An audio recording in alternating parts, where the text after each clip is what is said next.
Gracias al Señor por este tiempo y por el esfuerzo de la iglesia en proveerle a sus ovejas, el proveerle a su cuerpo de enseñanza bíblica que les pueda dar certidumbre en el momento de dificultad y certidumbre además en el lugar en el que nos encontramos, porque somos peregrinos y extranjeros, porque no pertenecemos a este mundo, solamente estamos de paso y es una realidad que como no es este nuestro hogar, ¿sí? Y como somos extraños aquí, entonces este mundo no nos quiere a nosotros aquí y nosotros no queremos a este mundo en nosotros. Entonces esa es la tensión de la cual nosotros vamos a estar hablando a partir del pasaje que me permitió el hermano Benny compartir con ustedes, que es Primera de Pedro capítulo 1 versículos 3 al 9. Les voy a pedir por favor que me acompañen allí abriendo sus Biblias en Primera de Pedro 1 versículos 3 al 9.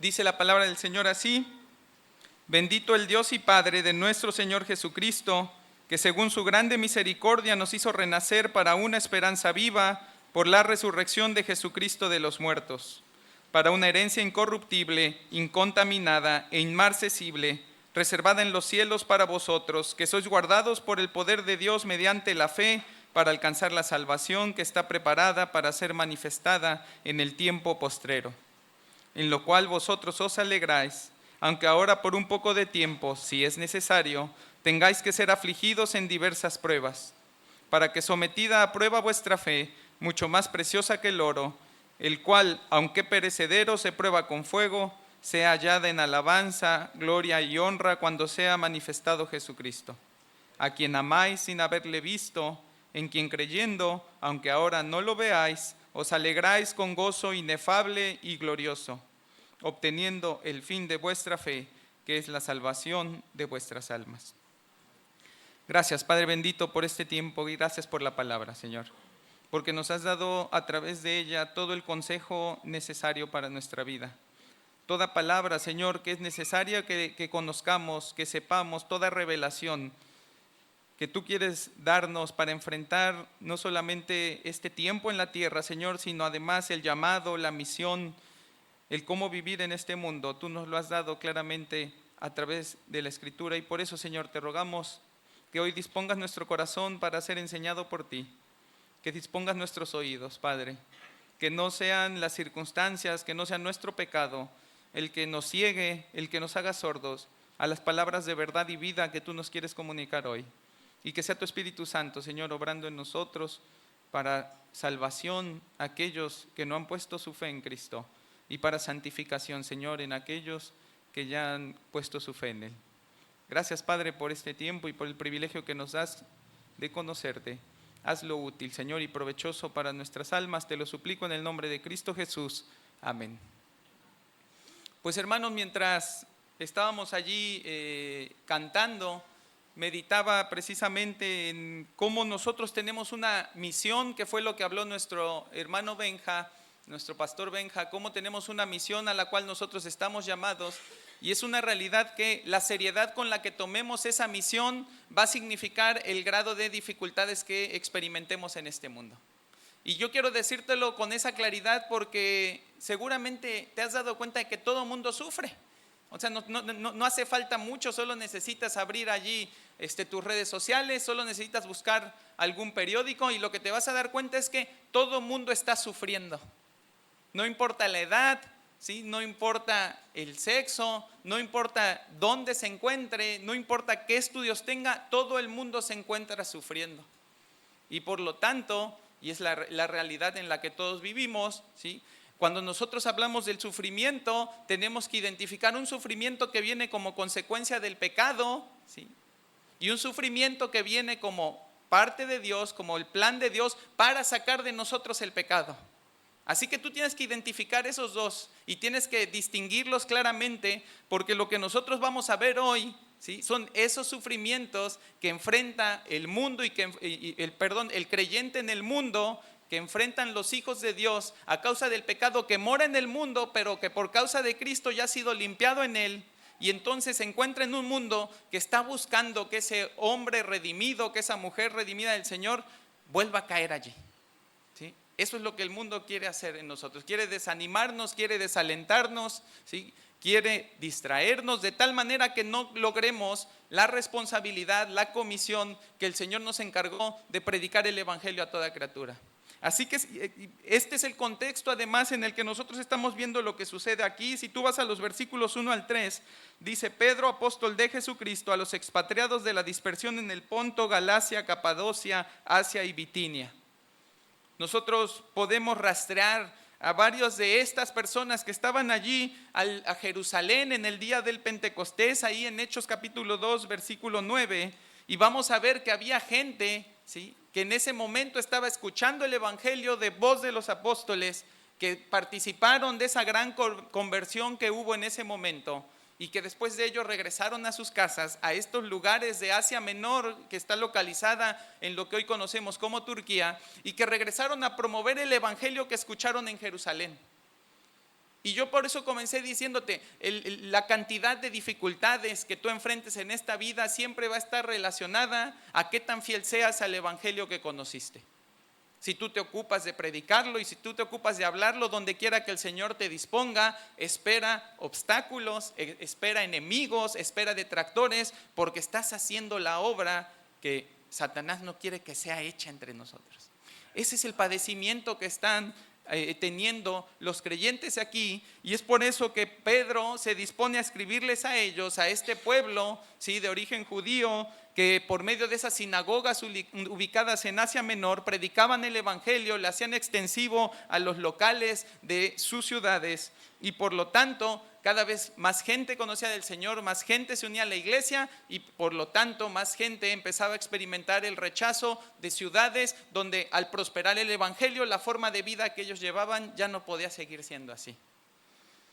En 4 de los 5 capítulos de la epístola que Pedro escribe, él hace alusión a la persecución de los cristianos. Él da a entender cómo estos creyentes pasan por tiempos difíciles porque son una minoría que experimenta el rechazo de la población. Los esclavos cristianos soportan sufrimientos injustos a manos de amos crueles. Los creyentes sufren abuso de parte de los paganos que consideraban extraño su comportamiento al no participar de las mismas cosas que ellos hacían. Y eso se repetía en todos los lugares. Y hermano, quiero decirte, eso se repite hoy también aquí. Y eso se repite en ti. Y por eso quiero ser tan claro en esto, porque si tú no lo estás experimentando, creo que se te tendría que empezar a encender la alarma. ¿Cómo estoy viviendo a Cristo de manera que no tengo ningún tipo de oposición?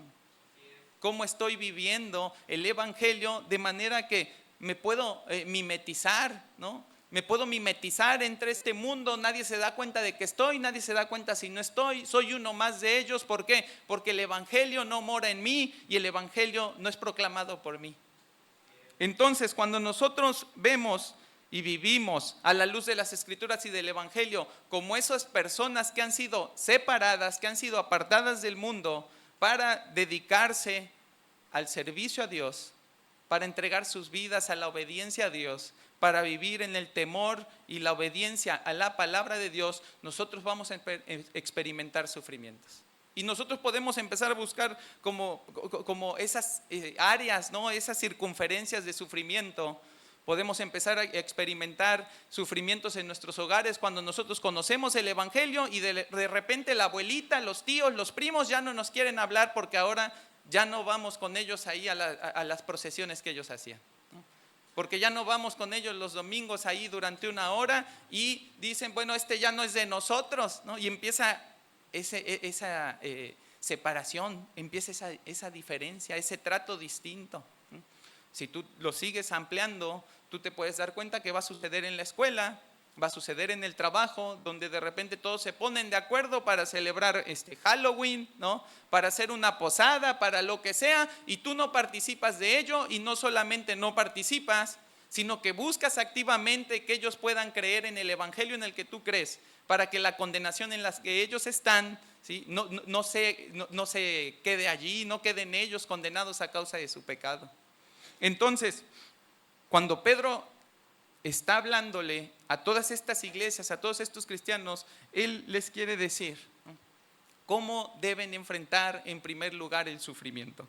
Y la primera cosa que nosotros vemos es que el creyente sufre como una nueva criatura. Es lo que leemos en el versículo 3, dice: bendito el Dios y Padre de nuestro Señor Jesucristo, que según su grande misericordia nos hizo renacer para una esperanza viva por la resurrección de Jesucristo de los muertos. Efesios 2 lo va a decir de otra manera: pero Dios, que es rico en misericordia, por su gran amor con que nos amó, aún estando muertos en nuestros delitos y pecados, nos dio vida juntamente con Cristo. Hermano, en nuestra antigua condición de esclavos del pecado, el sufrimiento era tan real como lo es ahorita, pero la razón por la que sufríamos era distinta. Sufríamos bajo la opresión dominante del pecado. Todo lo que hacíamos, aunque nos complacía momentáneamente, nos oprimía bajo una ilusión de felicidad fugaz, que se nos escapaba entre las manos tan pronto como terminábamos de pecar. Y lo único que nos dejaba eran heridas y daño y dolor, no solamente a nosotros, sino a los nuestros. Y así vivimos en otro tiempo, es la realidad. Sufríamos, sí, pero no sufríamos por la causa de Cristo. No sufríamos por el nombre de Cristo y no sufríamos como nuevas criaturas. ¿Qué hace Pedro? Pedro bendice a Dios, el Padre de Jesucristo, porque no actuó enfrentándonos a las consecuencias de nuestro pecado, sino amparándonos en su grande misericordia. Ese es el afecto misericordioso de Dios por los suyos, que se encaminó de tal forma en esa compasión que nos resucitó para ser participantes de una esperanza viva por medio de Cristo. Esa esperanza viva implica la resurrección de Cristo y ese camino abierto para que nosotros a través de Él lleguemos también al Padre. Así que ya no vivimos como los viejos hombres que éramos y ya no sufrimos como los viejos hombres que éramos. Ahora sufrimos como nuevas criaturas, sufrimos como renacidos. Las cosas viejas pasaron, todas han sido hechas nuevas. ¿Y sabes qué cosas nuevas también son hechas dentro de nuestra nueva vida? La manera en la que sufrimos. La manera en la que sufrimos. Ya no padecemos en este mundo como merecedores de castigo eterno, sino como participantes de la vida eterna por los méritos de Cristo. Dice Efesios 2:5, que leí hace un momento el 4, aún estando nosotros muertos en pecados, nos dio vida juntamente con Cristo. Por gracia sois salvos, y juntamente con Él nos resucitó y asimismo nos hizo sentar en los lugares celestiales con Cristo Jesús. Hermano, alguien que está sentado en lugares celestiales no sufre igual que alguien que está condenado al infierno. Y no estoy diciendo que los sufrimientos sean distintos, el estado del espíritu es distinto. La condición en la que enfrentamos esos padecimientos es distinta. No es lo mismo sufrir en el hueco de la mano de Dios que sufrir bajo la ira de la que nadie va a escapar, de ese Dios santo y justo que va a castigar el pecado. Así que el peso de la ira de Dios no se compara con todos los padecimientos con los que este mundo puede atacar al creyente. Nuestros sufrimientos deberían tomar una nueva dimensión a la luz de la gracia en la cual vivimos. Todo padecimiento terrenal es minúsculo comparado con la ira de la cual fui librado. Y para lo cual una eternidad no sería suficiente. No sería suficiente una eternidad pagando nuestro castigo por el pecado. Así que, hermano, sufrimos, pero sufrimos como nuevas criaturas. Además, lo que nos dice Pedro en el versículo 4 es que el creyente sufre como un heredero. Fíjate qué dice allí: para una herencia incorruptible, incontaminada e inmarcesible, reservada en los cielos para vosotros. Hermanos, sufrimos como herederos de riquezas que no pueden corromperse, contaminarse o marchitarse jamás.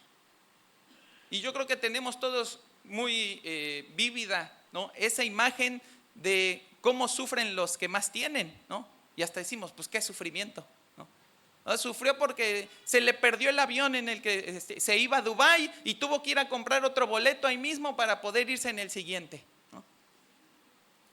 Sufrió porque pues estaba de vacaciones ahí en las islas de Fiji y hubo mal clima y ya no pudo disfrutarlas como quería. Nosotros tenemos y vemos cómo hay distintos niveles de sufrimiento, ¿no? Y nos burlamos hasta de eso. La sociedad hace burla de eso, de cómo sufren los ricos, ¿no? Hermano, nosotros somos ricos en Cristo. Nosotros somos herederos de riquezas que no pueden ser marchitadas, que no pueden ser contaminadas, ¿sí? Que no se pueden corromper. Y no vamos a sufrir como juniors de Dios, ¿no? Vamos a sufrir con la conciencia de que nuestro tesoro no está aquí, de que aquí en esta vida puede pasar lo que sea, nuestra herencia está en los cielos. Allí es donde está nuestro tesoro, y cuando yo sé que soy heredero de todas las riquezas de Dios en Cristo, hermano, tengo que sufrir diferente, porque puedo perder lo que sea aquí. Ahí tenemos a Job. Podemos perder todo lo que perdamos aquí y yo sigo teniendo mi herencia segura. Esa es la confianza de esas personas que tienen tanto, ¿no? Que pierden algo y dicen, bueno, pues me voy a tener que comprar otro y hasta aprovecho para cambiarlo de color, ¿no? O ahora lo quiero con más capacidad. Hermano, nosotros podemos perder lo que sea en este mundo y nuestra herencia sigue segura en los cielos por los siglos de los siglos.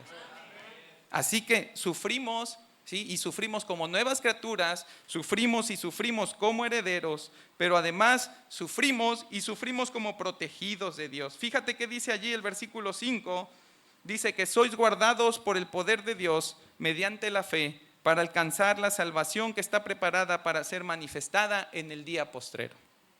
Fíjate qué poderoso es eso. Ahora te voy a poner el otro ejemplo, ¿no? Y otra vez lo voy a tratar de hacer tan natural para que podamos entender las implicaciones de esto. Ahí tenemos al que nosotros decimos, este es el protegido de, ¿no? A lo mejor es el hijo del jefe, ¿no? El sobrino, a lo mejor lo que sea. ¿Qué se le puede hacer? Nada, ¿no? No nos trata bien, nos trata injustamente, nos da responsabilidades que no nos tocan. ¿Y qué podemos hacer? Nada, hay que aguantar. ¿Por qué? Porque si me quejo, no voy contra él. ¿Contra quién estoy yendo? Contra el que lo protege, ¿no? Eso en el mundo, ¿no? y en la burocracia pues se convierte de repente hasta en un delito, ¿no? Pero quiero tomar nada más esa noción, ¿sí? De lo que nosotros llamamos intocables, ¿no? No se le puede decir nada, no se le puede reclamar nada, no se le puede pedir nada, porque alguien está detrás de él, ¿sí? Y quiero traerlo eso, ¿sí? A la voluntad perfecta de Dios, que nos ha escogido antes de la fundación del mundo para hacernos sus protegidos, para que nosotros estemos absolutamente seguros en Él, para que no dependa de qué hacemos o qué no hacemos, de dónde estamos o dónde no llegamos, ¿sí? Para que no importa qué suceda en nuestra vida, nosotros, como dice Pedro, seamos guardados por el poder de Dios mediante la fe. Hermano, eso nos tiene que llevar a sufrir de otra manera. No importa qué, no importa quién, no importa cómo y no importa cuándo, ¿sí? Yo tengo a Dios. ¿Qué dice el Salmo? El que habita al abrigo del Altísimo morará bajo la sombra del Omnipotente. No importa qué, tengo a Dios como mi protector. Si Dios es con nosotros, ¿quién contra nosotros?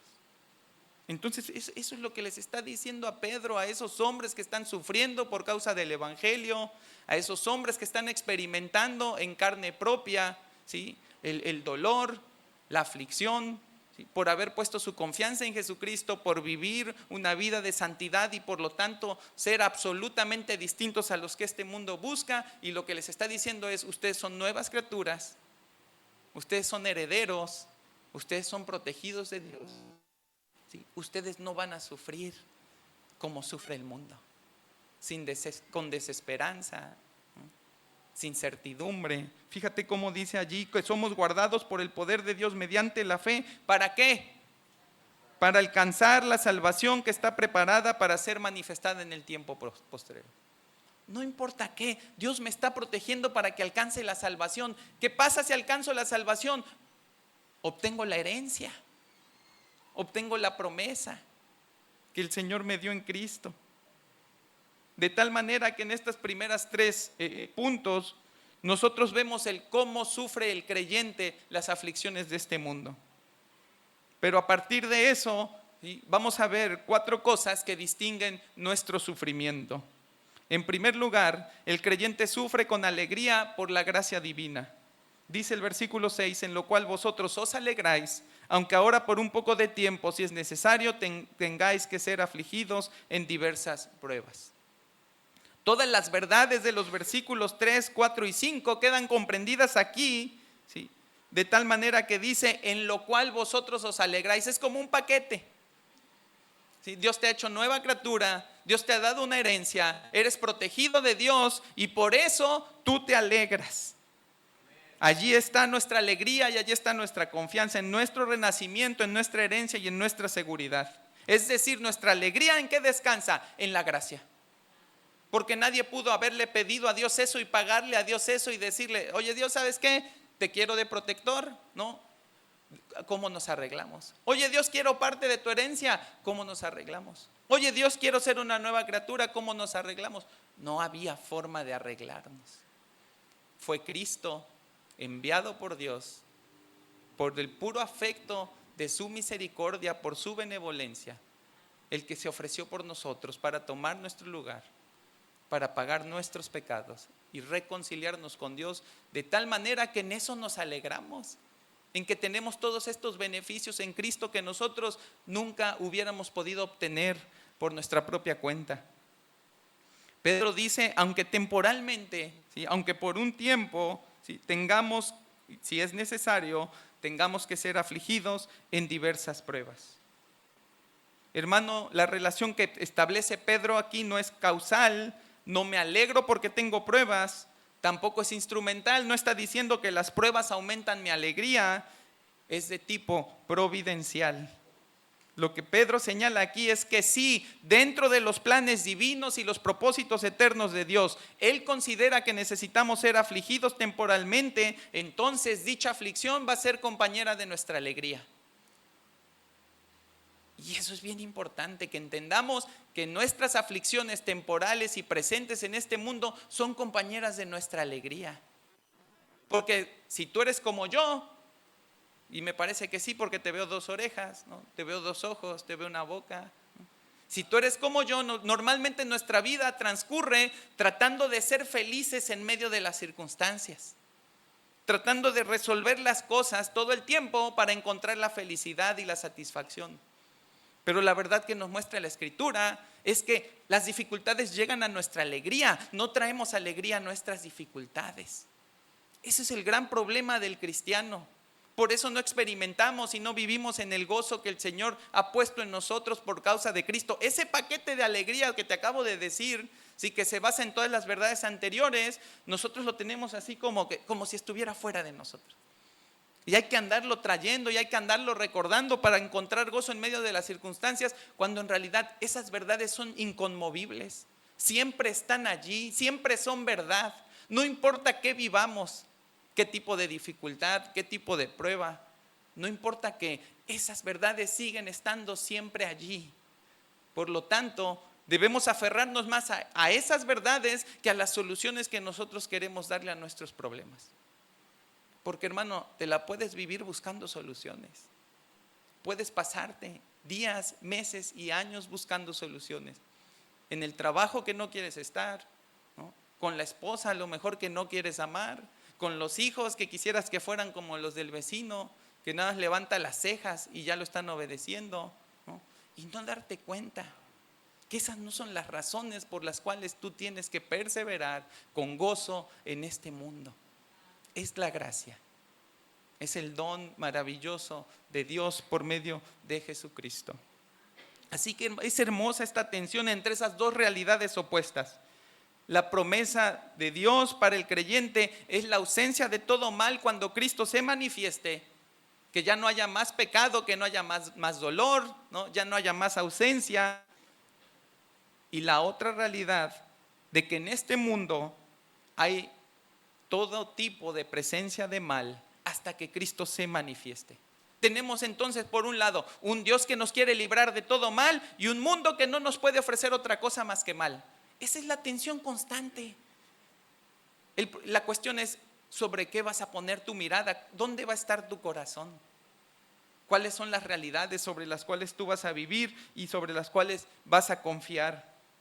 Entonces, mientras llega ese día glorioso, Dios va a emplear las aflicciones terrenales para nuestro bien, a la vez que experimentamos la alegría de que nos sabemos redimidos y librados del poder del pecado. El Salmo 11:5 dice: Jehová prueba al justo, pero al malo y al que ama la violencia, su alma los aborrece. Hermano, estamos en la mano del Señor. No importa cómo se sienta el fuego, no importa si de repente como que le subieron al horno, las cosas están más difíciles, como decimos, ¿no? Coloquialmente, se pusieron color de hormiga. Hermano, están color de hormiga en la mano del Señor. Y yo siempre animo a mis hermanos y les digo: prefiero un día malo en la voluntad de Dios que 1000 días buenos fuera de ella. Y esa es la manera en la que nosotros tenemos que vivir, y eso es lo que nos tiene que animar. Así que el creyente sufre, ¿sí?, con alegría por la gracia divina, pero además el creyente sufre con anhelo por la gloria de Cristo. Fíjate el versículo 7, dice: para que sometida a prueba vuestra fe, mucho más preciosa que el oro, el cual aunque perecedero se prueba con fuego, sea hallada en alabanza, gloria y honra cuando sea manifestado Jesucristo. Hermano, la segunda realidad es que sufrimos a la par de nuestro anhelo por la gloria de Cristo. Y Pedro usa esta analogía entre el oro y la fe, y dice cómo los dos son probados, son limpiados por medio del fuego. Es el elemento purificador de ambos. Sin ese fuego, el oro, aunque valioso, ¿sí?, no deslumbraría el ojo de aquel que lo quiere comprar. Estaría todo lleno de impurezas. No brillaría como brilla el oro después de que se ha purificado. De la misma manera, sin el fuego de las pruebas, nuestras vidas no reflejan el valor que tenemos como receptores de la gracia de Dios para ese Cristo.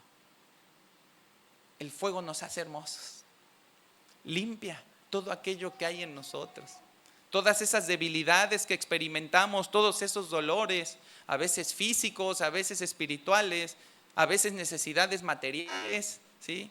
Todas esas dificultades que nosotros experimentamos, lo que están haciendo es limpiarnos, quitarnos ese amor precisamente por esas cosas, quitarnos ese amor que batalla contra el amor que nosotros debemos de tenerle a Dios, enseñarnos a aborrecer, como dice Lucas, ¿no? Aborrecer a madre, a padre, a hermanos, a hijos, profesión, trabajo, títulos, enseñarnos a aborrecerlo para que lo más precioso que nosotros tengamos sea Cristo, y entonces nuestra fe, limpiada de todo eso que la ensucia, sea mucho más valiosa, mucho más hermosa para el día en el que Cristo se manifieste. Meditaba hace un momento y decía: qué valioso debe de ser para Dios ver en nosotros la paciencia. Porque una y otra vez, de muchas maneras, lo que el Señor está queriendo es que nosotros aprendamos a ser pacientes.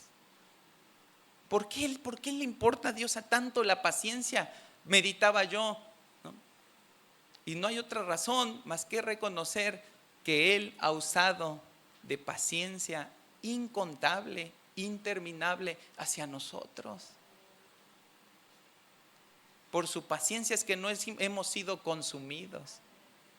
Por su paciencia, ¿sí?, que Él está esperando que ninguno perezca, sino que todos procedan al arrepentimiento, es que Cristo aún no ha sido manifestado. Hermano, para Dios es hermosa la paciencia y es hermosa verla en ti.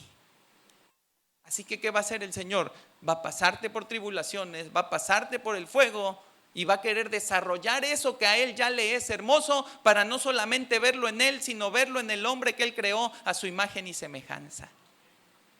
Recuerda eso, que nosotros en el Edén perdimos, ¿sí?, tantas cosas que manifestaban ese carácter de Cristo, que cuando nosotros somos redimidos por Él, ahora Él nos lleva en ese proceso para volvernos a hacer a la imagen y semejanza de Él, conforme al carácter de Cristo. Y dime, si Cristo no fue paciente, ¿hasta qué punto fue paciente? Hasta la cruz, hasta la muerte. Hermano, sufrimos como los que anhelan la gloria de Cristo.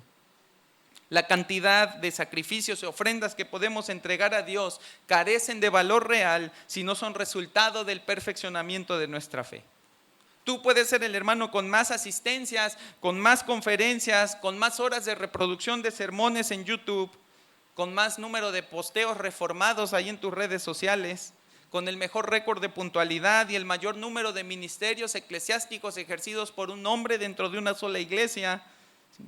Pero si no estás viviendo tu vida en santidad, si no estás viviendo tu vida en obediencia a Dios, si no estás luchando contra tu pecado por medio del estudio diligente de la palabra, por medio de la comunión con el Señor a través de la oración, entonces, hermano, quiero decirte que el hermano que hace menos, pero que vive en comunión con el Señor, es más glorioso, es más digno de alabanza, gloria y honra para la gloria de Cristo. Así que despejémonos. Quitémonos todo lo que no necesitamos y dispongámonos para vivir por aquello que es necesario para la gloria de nuestro Salvador. Un día a uno de ellos Cristo le dirá: bien, buen siervo y fiel, ¿no? Pero al otro, un día el Señor le puede decir: apártate de mí, hacedor de maldad, nunca te conocí. De manera que Dios, por su gran paciencia, no va a dejar que sus escogidos se engañen con sus obras sin obediencia real, sino que los va a pasar por el fuego de la prueba para refinar sus motivaciones, sus intenciones, para fijar sus ojos en Cristo y no en ellos, para quitarles el deseo de gloria terrenal y llenarlos de anhelo por la gloria de Cristo. Y entonces sí, toda obra y esfuerzo diligente por glorificar a Dios será recompensado en el día postrero, cuando el Señor entregue galardones a sus siervos, ¿sí?, a los más fieles, a los más diligentes, a los que más le significaron alabanza, gloria y honra en el día de su manifestación. Así que el creyente sufre con anhelo por la gloria de Cristo, pero además el creyente sufre con amor por la persona de Cristo. Dice el versículo 8: a quien amáis sin haberle visto, en quien creyendo, aunque ahora no lo veáis, os alegráis con gozo inefable y glorioso. Hermano, el amor al Cristo no visible es acompañamiento para los creyentes que sufren. Dice 1 Corintios 13, en el versículo 4, dice: el amor, ¿cómo es? Sufrido. El amor es sufrido. Dice en el versículo 7, todo lo sufre, todo lo cree, todo lo soporta, todo lo espera. Así que, hermano, no solamente conocemos la alegría de nuestra nueva condición, sino el gozo inefable, es decir, indecible, que no tenemos manera de expresarlo, el gozo inefable y glorioso por aquel que nos concedió el acceso a esa vida. ¿Y cómo fue que Él lo logró? Lo logró a través de su propio sufrimiento. Amamos al Cristo invisible que sufrió con nosotros. ¿Cómo mostramos nuestro amor? Soportando las aflicciones, como Él las soportó. Primera de Pedro 4:12 dice: amados, no os sorprendáis del fuego de prueba que os ha sobrevenido, como si alguna cosa extraña les aconteciese, sino gócense por cuanto son participantes de los padecimientos de Cristo, para que también en la revelación de su gloria se gocen con gran alegría. Como lo dijo Cristo, el discípulo no es mayor que el maestro, ni el siervo mayor que su Señor. Si a Él lo despreciaron y acusaron sin razón, cuánto más este mundo traerá sobre nosotros angustias. Pero lo que no debemos perder de vista, hermano, es que ninguna de estas angustias se compara con el privilegio del que solo gozan los renacidos de amar a Cristo. Es nuestro gran privilegio. Cuando andabas detrás de la que hoy es tu esposa, cuando andabas detrás del que hoy es tu esposo, ¿a poco no decías: ojalá, ¿no? Ojalá, ¿no?, pudiera amarla y recibir todo el amor que le quiero dar y yo recibir todo su amor? ¿A poco no era ese nuestro gran deseo? Hermano, ¿cuánto más grande es nuestro deseo por Cristo y el deseo de Cristo por nosotros? Así que nos encontramos allí amando al Cristo que no podemos ver, pero amándolo. Amándolo de lejos, pero amándolo. Y ni tan lejos, porque aquí yo estoy con vosotros todos los días hasta el fin del mundo. Así que no son cartas que enviamos a ver si algún día Cristo nos responde. Es el amor de Cristo continuamente en nosotros y por nosotros, para que nosotros aprendamos a vivir en estas dificultades con la paciencia que necesitamos, ¿sí?, con la alegría que nos debe caracterizar. Cuando hablábamos de la herencia reservada en los cielos para el creyente, debemos entender algo, hermano. No son las calles de oro, no es el mar de cristal. No vamos a andar allí con un cincel: ay, esta esquina me gustó, me la voy a llevar. No. no es la ausencia de dolor o hambre, no son los tesoros celestiales que ni siquiera alcanzamos a imaginar. Hermano, lo que nos hace inmensamente ricos es Cristo. Es la presencia en comunión perfecta con Él, el poderle mirar cara a cara y experimentar toda esa fe que aquí era una convicción de lo que no podemos ver, ahora sí lo podemos ver. Ahora sí está delante de nosotros, ahora sí lo podemos tocar. Es ese Cristo que se ha acercado tanto a nosotros y nos ha acercado tanto a Él, que ya no va a haber ninguna barrera. Ya no va a ser el Cristo invisible, ahora va a ser el Cristo visible. Es poder ver sus manos y sus pies, horadadas por nuestro pecado, y contemplar a Dios que se hizo hombre, habitó entre nosotros, cuya gloria vieron algunos en aquel día de su transfiguración, y en el día postrero esa gloria es desplegada sin velo ni límite delante de nuestros ojos. Es ver al que murió y resucitó, al que venció a la muerte y su aguijón, al primogénito de entre los muertos, vivo delante de nosotros, habiéndonos vivificado por el lavamiento del agua por la palabra. Es contemplar al alfa y la omega, al principio y el fin, al que era, al que es y el que ha de venir por los suyos, ya sin expectativa de más tribulaciones, sino con la paz eterna de haber llegado al descanso, a nuestro Canaán, a Él. Hermano, ahí está nuestra alegría en medio de cualquier cosa. Allí está nuestra razón para alegrarnos. Allí está nuestra razón para ser pacientes. No es una cosa, es Él. No es lo que hizo, es Él. Y si nosotros no aprendemos a amarlo así aquí, hermano, ¿cómo vamos a amarlo? ¿Cómo vamos a anhelarlo? ¿Y cómo vamos a soportar las cosas que tenemos que soportar por el amor que todavía no tenemos delante de nosotros? Así que, hermano, ¿qué otra cosa queremos que a Cristo? ¿A quién más iremos si solo Él tiene palabras de vida eterna? No habremos de estar dispuestos a sufrir por unos años más las penas más intempestivas, con la esperanza de contemplar por la eternidad la gloria más radiante y hermosa del Cristo que amamos sin haberle visto. Como dice Hebreos 12, puestos los ojos en Jesús, el autor y consumador de la fe, el cual por el gozo puesto delante de él sufrió la cruz, menospreciando el oprobio, y se sentó a la diestra del trono de Dios. Y dice el 3, considerad aquel que sufrió tal contradicción de pecadores contra sí mismo, para que vuestro ánimo no se canse hasta desmayar. Hermano, es Cristo. Siempre ha sido Cristo. Y siempre será Cristo. Así que no importa qué tipo de tribulación, no importa qué tipo de angustia, no importa si es lo que nunca has experimentado, Cristo es el mismo que experimentaste desde el primer día en el que Él vino a ti y por medio de la fe tú fuiste abrazado por Él. Es el mismo. El problema puede cambiar de nombre, puede cambiar de tamaño, puede cambiar de color, pero Cristo nunca cambia. Y si en algo está nuestro gozo y nuestra seguridad y nuestra alegría, es en el Cristo que nos acompaña en todo momento, no en el tipo de dificultad que estamos enfrentando. Así que por último, hermano, el creyente sufre con afirmación de su vida eterna. Dice el versículo 9, obteniendo el fin de vuestra fe, que es la salvación de vuestras almas. El Dios que nos llama a vida eterna ha decidido conducirnos a ella por un trayecto que tiene aflicciones, pero cuya meta, no importa cuál sea, no importa qué ruta te toque vivir a ti, no importa si eres de los que se quedan sin trabajo, no importa si eres de los que pierden un hijo, no importa si eres de los que viven todo el tiempo enfermos, no importa si eres, ¿sí?, de los que tienen alguna discapacidad, no importa cuál sea el trayecto, la meta siempre es la misma. Y eso debe animarte mucho, hermano. No importa por dónde el Señor te quiera llevar, siempre vas a llegar a donde el Señor te quiere. Habrá etapas de la vida que se caractericen por algún tipo de malestar, algún tipo de dolor, algún tipo de dificultad u otro. Habrá veces que es tu esposo el que no quiere seguir a Cristo, habrá veces que eres tú, habrá veces que son tus hijos, habrá veces que no quiere creer en Cristo tu mamá, tu hermano, tu vecino, tu esposo, ¿no?